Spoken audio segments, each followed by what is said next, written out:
Et on se retrouve donc pour cette revue de presse de l'économie.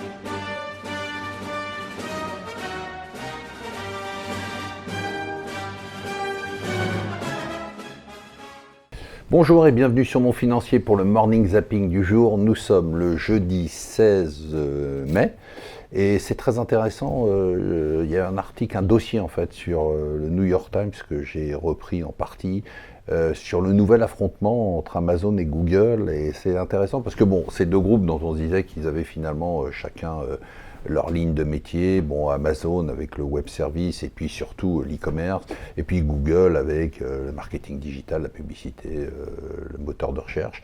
Et puis le New York Times nous explique comment ils sont en train de rentrer en ces deux monstres, fait plus de 900 milliards de capitalisation pour Amazon, l'autre 800 milliards de capitalisation pour Google, comment ils sont en train de rentrer en choc frontal, puisque Amazon va sur la publicité digitale et Google développe Google Express sur l'e-commerce avec une plateforme de plus en plus développée. Enfin, les deux se disent, globalement, l'un dit, moi, j'ai accès aux clients, donc je peux leur vendre des produits, et l'autre dit, je vends des produits aux clients, donc je peux leur vendre d'autres choses. Donc ça va être un combat de titans, qu'on va regarder un peu au-dessus de nos têtes. Nous, on est tellement minuscules en Europe, c'est quand même un peu décourageant, mais c'est pas grave. Le chômage, je vais pas en reparler, je vous ai saoulé avec ça, 0,1% de baisse seulement. On est à 8,7%, alors on peut dire, oui, c'est bien, ça baisse, oui, ça baisse, ok, d'accord. 8,7%, c'est juste terrible encore comme taux de chômage. On a 6 mois de répit, a priori, sur les voitures européennes.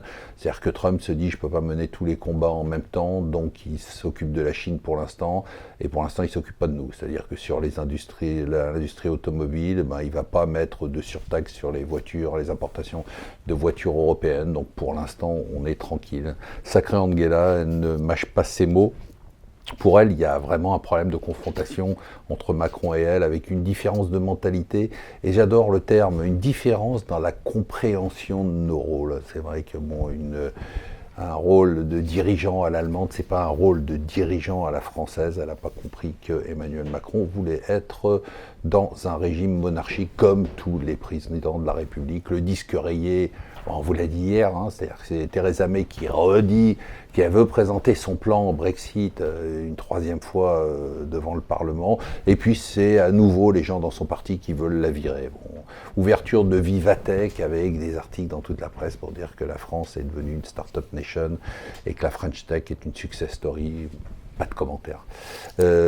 Trump s'en prend toujours aux Chinois. Maintenant, il s'attaque à Huawei en disant non, on va pas les laisser rentrer parce qu'en fait, ils viennent nous espionner.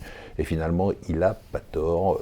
Un de vous, et je vous remercie, a envoyé un élément, puisque je m'étonnais hier du rebond de la croissance allemande. Il nous a expliqué ça en nous disant maintenant, c'est très simple, il y avait beaucoup de stocks automobiles. L'économie allemande est très liée à l'automobile et donc les stocks commencent à sortir au fur et à mesure des homologations qui étaient en retard. Et donc on va avoir un effet rattrapage dans les semaines qui viennent. Je vous remercie. Et le TTSO du jour, c'était sur l'Iran. Ça va chauffer. C'est certain, ça va péter entre les États-Unis et l'Iran.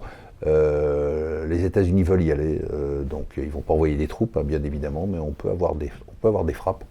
Et pour l'instant, l'Iran tente de répliquer, c'est-à-dire que le personnel, notamment américain, stationné en Irak, l'Irak sous influence iranienne, est en train de partir parce qu'on craint de nombreux attentats. Voilà, je vous souhaite une excellente journée.